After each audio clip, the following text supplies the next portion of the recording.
Okay, so what powers the bike as far as batteries go is anti-gravity. I use the AG801. I mean, it started the whole engine.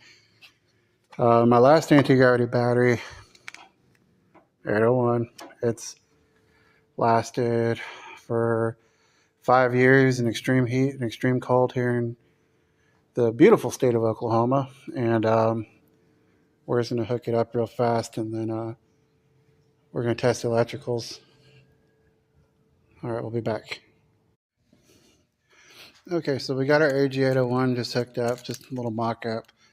We're going to come over here, start this.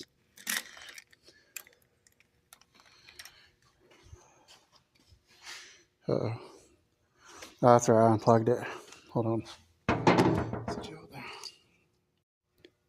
Okay, hit the brake light. Let it go.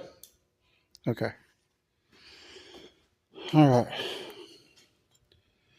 So, where's the choke knob? Oh, there it is.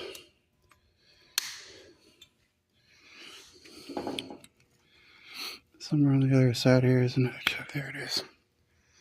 Okay, so let's see.